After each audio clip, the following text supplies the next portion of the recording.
Welcome everyone.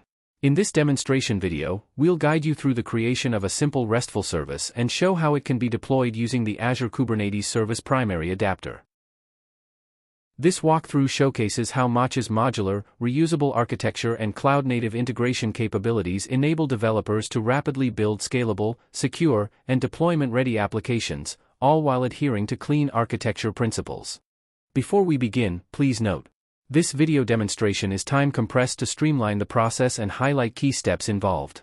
If you need to follow along in real time or replicate the process, make sure to use your system clock to measure exact durations during execution.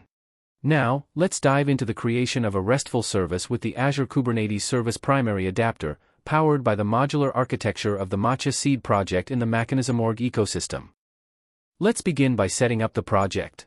First, we'll open the Azure AKS MachaOn project, which forms the foundation for our deployment process using Azure Kubernetes Service. To get started, clone the project repository by running the following command. To successfully build and deploy this project, the following prerequisites are required. You'll need an active Azure account to proceed. If you don't already have one, visit the Azure portal and sign up for free to get started. The Azure command line interface is essential for interacting with Azure services directly from your terminal. If you haven't installed it on your system yet, refer to the Azure CLI installation guide for detailed, step-by-step instructions to install and configure it properly. Make sure both of these are set up in advance so you can follow along seamlessly as we build and deploy the project on Azure AKS. Now, let's move to the next step, creating the Azure Kubernetes Service cluster. To streamline and speed up this process, I'll be using an Anteater recipe. Anteater recipes are pre-configured scripts or workflows that allow you to automate repetitive tasks, eliminating the need for manual configurations and expediting the deployment process.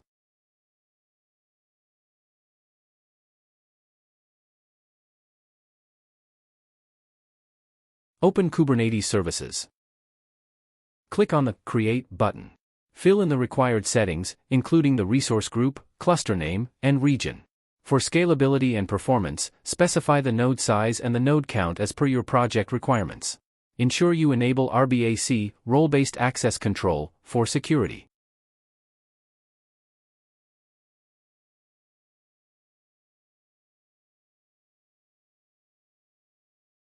Review and finalize.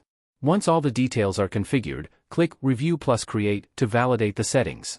After validation, click Create to deploy the Kubernetes cluster. This process may take a few minutes.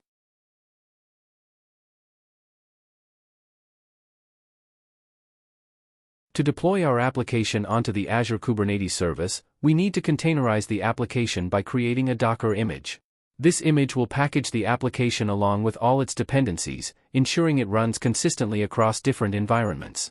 Once the image is created, the next step is to register it by pushing the Docker image to a container registry, such as Docker Hub. By hosting the image in a centralized repository, the AKS cluster will be able to pull and deploy it during the application setup. Now, let's log into Azure using the Azure CLI.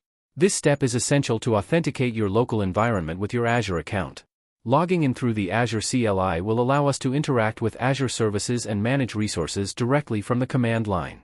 To deploy and manage your application on the Azure Kubernetes Service cluster, it's necessary to establish a connection between your local environment and the AKS cluster. This is done by fetching the cluster credentials. The credentials will allow your Commercetools CLI or Kubernetes tools to authenticate and interact with the AKS cluster, enabling you to run deployments, manage services, and monitor workloads.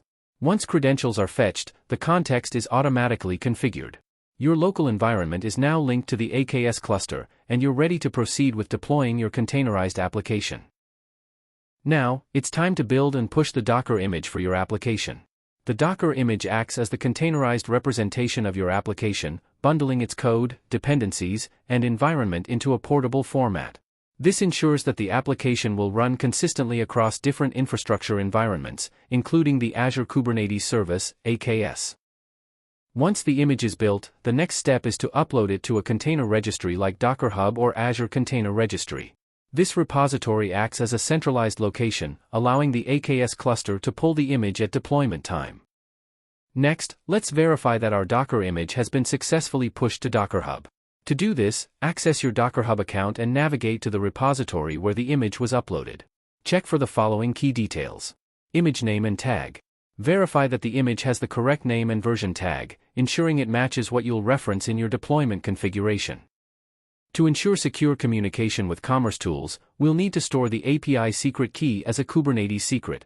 This keeps sensitive information safe while allowing the application to retrieve it when required. Create a YAML file for the secret.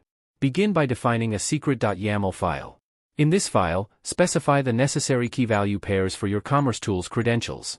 This includes the secret key along with identifiers like project names or scopes, depending on your setup.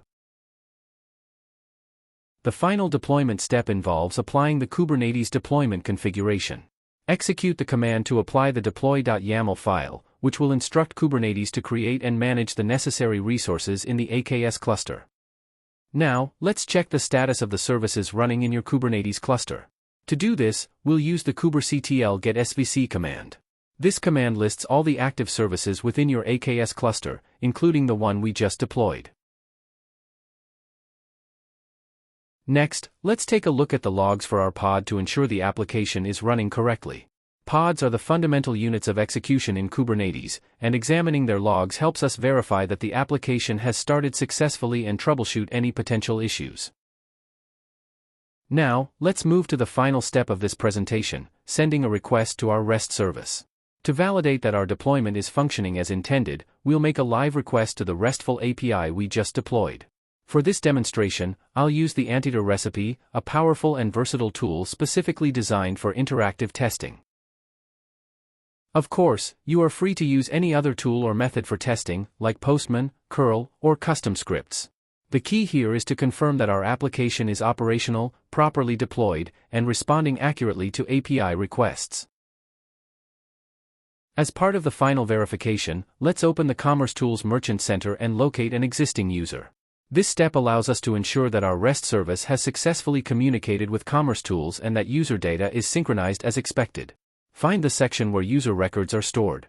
This is typically located under the Administration or Customer Management area. Next, let's test the login functionality of our REST service using valid user credentials. For this step, we'll use the Anteater send login recipe to send a login request to the deployed RESTful API. This recipe simplifies the process of interacting with the endpoint, providing a streamlined way to test and confirm the functionality. Execute the login request with Anteater.